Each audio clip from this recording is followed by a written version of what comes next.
magpaambit sa pulong sa Ginoo karon mo ay lain atong brother Dick Tirariray.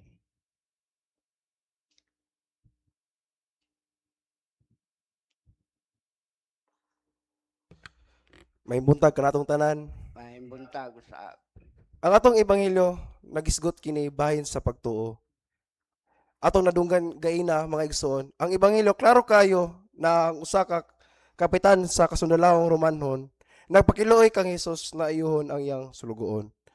Tungod sa iyang kadako nga pagtuo na maulian ang iyang sulugoon, naulian gyud. So so sa sa sa atong nadunggain na nga mismo siya nag-ingon nga Ginoo, maskin dili naka moani sa mong kuan puluy-anan, maskin ang imo na lang pulong maulian gyud ang akong sulugon.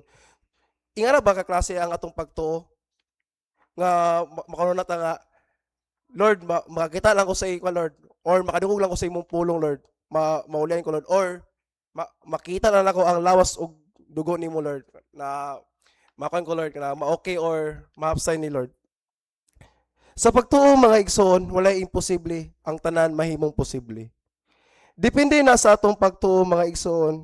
Kita dire nagalay kung unsa kadako ang atong pagtuo.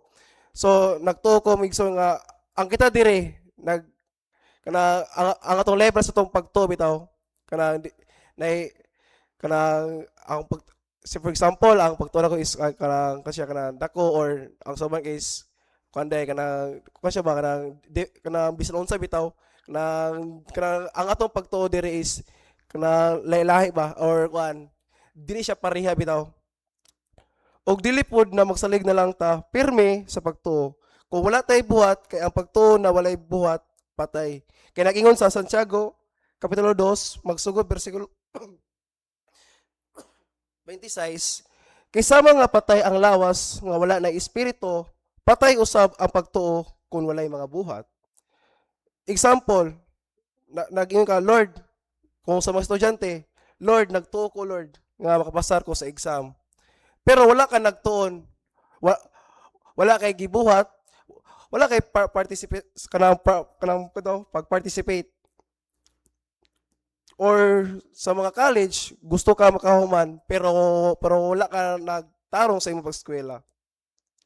So, ang kanang nga pagtuo bitaw nga wala siya cooperation or wala kay gibuhat. So, imposible gyud na siya makuan gyud nga nga imo na siya makuan nga mahuman kay sa gingaba sa Santiago. So, ang dapat kung nakipagtuo uban na nato og buhat.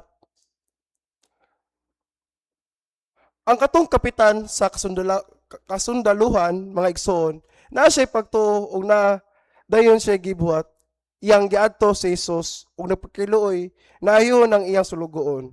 So ato na dungugaina nga iya gyud gidol si Jesus, wala siya nahadlok, wala siya naulaw og wala gyud siya nakanbitaw nakan ba kanang nagduha-duha bitaw sa iyang pagtuo.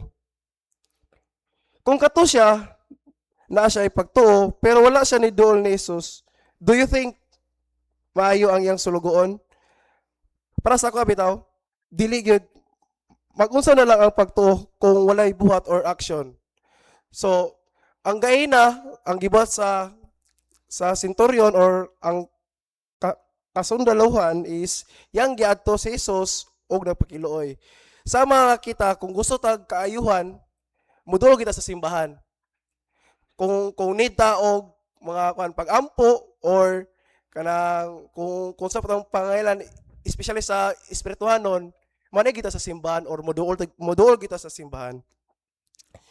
Na ako'y i-share sa inyo nga verse nga nag-ingon sa Mateo 17 versikulo 20.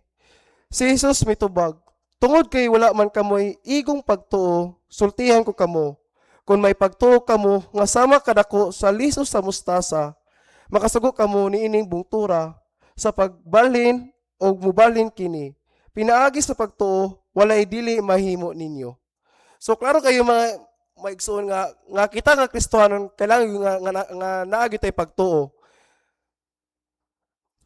Mutuo ba ta nga igsoon nga na maskin wala pa nato nakita ang atong gituan pero maabot ra na sa insakto na panahon sa Ginoo. So, ang kita naa kita gituan. Ang ako naapod ko, ang inyo naapod. Nagtubat nagtubasad bata nga kung mag-partake ta sa communion, naay kaayuhan maitabo or kausaban. Nagtuo bata ang atong gipartake na lawas og dugo ni Kristo, iya gyud ng lawas og dugo, maskin ato nakita usya or bino. So nara nato kung kana ang pakita sa matag Domingo, kumuto bata nga lawas ba na or dugo ni Kristo. Ginabalik-balik na sa atong obispo nga kita tanan dire nga mutuog kita nga walay pagduha-duha nga mahimo gyud ni nga lawas og dugo ni Kristo.